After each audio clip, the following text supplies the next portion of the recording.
Hi there. Hi everyone, welcome back to my channel, Reacting to It. I'm Dika. So last time on Snowpiercer, we had the unfortunate demise of Pike, as Layton had eventually discovered that he was the one that was making the attempts on his life, and I don't know the message he was trying to send out, but doing all of that crazy stuff. They decided to use the old ways of the tale to try and sort it out. At the end of the day, nobody wanted to lose Pike, but Pike got to a point, I mentioned the reaction, that he just no longer can coexist with Layton. And I don't know if that was a jealousy thing, and he kept saying that I don't know if that was his own build, what he was like, because he was more than happy for Ruth to take over, but he just didn't want to be under Layton's leadership anymore. The other really good thing about last week was that I liked the theme of where you belong and traditions that was running through the episode. How they pointed out to him when him and I forgot the other guy, there were two other people from the tale. They were kind of on the lookout, because essentially they called him up to stay in the engine room of Big Alice to protect him and Zara and the baby. So I liked how he was like, Layton's not a tailie no more. It was like, it doesn't matter where you go, you're always a tailie. That's where they started out from. He found out how the baby was named, and they didn't use the tale tradition of using the nearest state or city. So there was all of that happening, and I think it just got to a point where he just could no longer coexist with him. And therefore, using the help of lights and other, detective work, they were able to figure out who it was, and therefore they had that duel at the end, which essentially saw Layton killing Pike. But my biggest issue right now is from the explosion, Layton has a concussion. The doctor told him not to fall asleep, but again, because due to tradition, he was going to stay with the body for the night, and therefore he's now passed out. So I'm hoping somebody comes in and finds out what's happened. The other very interesting thing, and I commented on this last time, was how when Audrey had finally snuck her way in to see Wilford, who's now he's not in a bedridden state now, but he's kind of a bit of a vegetable. He was actually coming around to the idea to, getting off the train, and he was like, maybe this is a fresh start. And I knew that she was up to no good. Part of me thought, what if part of what made him crazy was her, because she wasn't happy at the fact that he was now going to be bowing down to them, and she was trying to be like, I'm still with you, blah, blah, blah. So I think that woman is just evil. And Wilford was probably, I don't know if you'd call it turning a new leaf, but he was even looking at the research. He was like, you know what, it makes sense. And, if we get off this train, this is a new life for us. So I didn't like this concept of how she wanted to still stay. I don't know. If she was with Wilford, she was going to still be queen of the train or some BS like that. I don't know what it was. So, and that was interesting. And again, it was really sad for Ruth to have to say goodbye to somebody she cared about, because she had genuine feelings for Pike. And I've been mentioned last time how I feel like he's been given chance after chance. I don't know what the chip on his shoulder was. I don't know why he just couldn't move forward. Maybe sometimes people can't move forward, but alas, it was either between him or Layton, and at the end of the day, Layton had won. Here we are with episode 7, Ouroboros.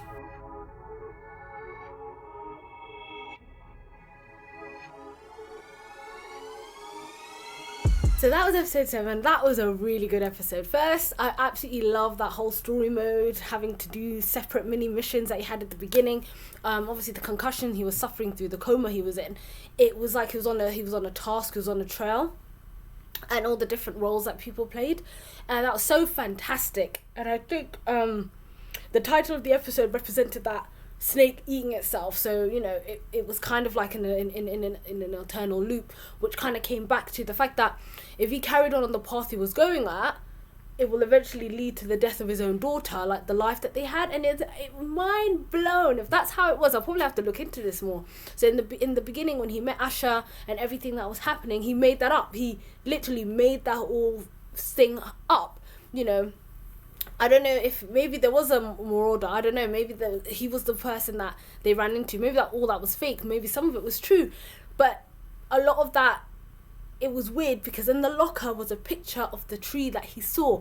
And therefore, like he said to Josie, what he was so desperate, he made the whole thing up. Which now proper reinforces what Pike was trying to say about how, I hope when you get there, there's nothing there, basically. It's all dried up.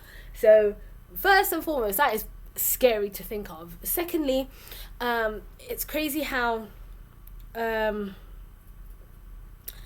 this bit here in terms of Wilfred getting excited first and foremost because he thinks he might have spotted Melanie,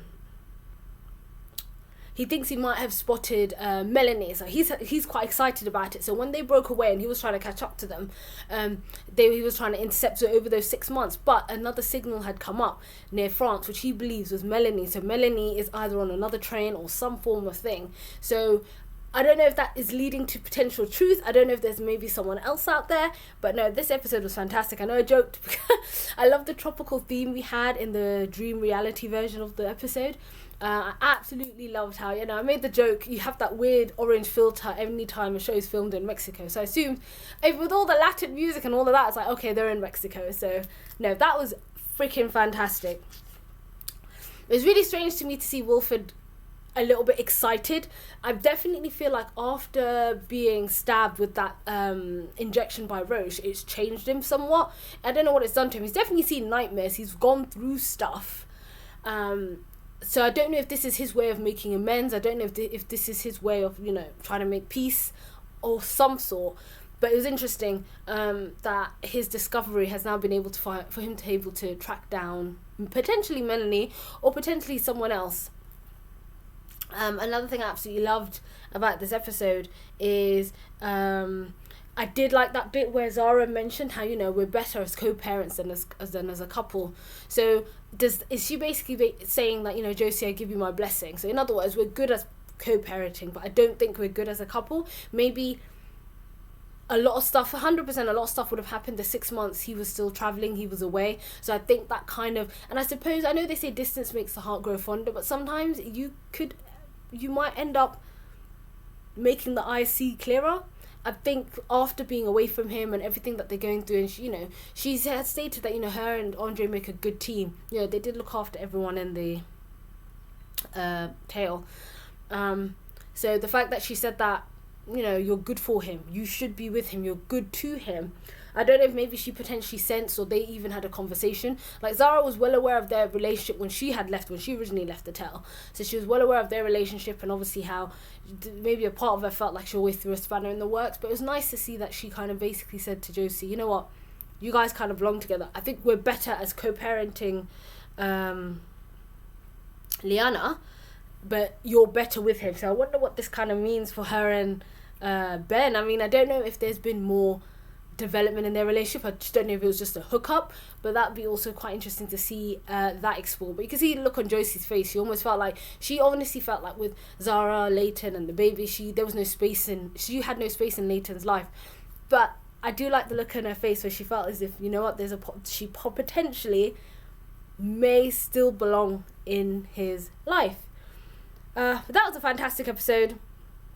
The dream world, seeing Layton also reveling in a lot of his guilt. He saw Pike there as a priest and how they were eluding him, I suppose. And obviously Till, first and foremost, another standout person for this whole series is how Till and Andre have become like that. Like Till is definitely backing Andre, and she broke down when she thought, she didn't want to be in front of people, but she broke down when she thought that they may potentially lose him. And the potential relationship there that's building between her and Audrey looks like she's calmed down a little bit now that she knows that she can't use her womanly ways to get Joseph or Mr. Wilfred. So maybe she's not so much of a crackhead. Like I said, she was a decent person in season 1, helping people. So she used that to help free Layton, like how she appeared in his dream and basically told him to go find it. You're running away from something, you need to go face it. And that I loved again has come full circle, which was he was running away from the truth, and the truth that now as the audience we found out is that he made up the whole thing. None of it is real. Because of his desperation, because of not wanting to go back empty-handed, because he wanted to prove Wilfred wrong so badly, he made up this whole elaborate thing, and now that potentially could cost the life of his daughter, to show that there was the past going through to the present and she's the future. Well, is that her future? Like he said, he's like, this is not your future, you're not going to be on the train. But really, isn't that not the case? And he technically bought her the bomb that Pike had made, and I think this realization and flipping on his head was doing it in this way was fantastic. How he started off as an operative, someone that had to get across the border. The creativity in creating the storyline was fantastic. I would love like a spin-off where, essentially in season 1 he did start off as the trained detective. So he was the train detective trying to figure out the murders and stuff that was going on the train. But I really loved like how it honestly felt like, I mean, I don't know, somebody should put this in development, a Snowpiercer playable story mode where you have to, you know, go to certain like the marketplace to do this, do that. And I think that is actually quite fantastic. Like I mentioned across all my reactions, you know, there's so much you can do, and how creative they've been able to construct the train in general is always quite fascinating to see. So now that Layton has now realized subconsciously what he's been running away from, it's a case of how is he going to go forward now, facing that, knowing full well I mean, there's a lie and then there's a proper big lie. There was nothing. It's literally all based on shambles. So we'll see where we go from here. So that was it. If you did like this episode, don't forget to give me a like, comment and subscribe, and I'll see you guys next time.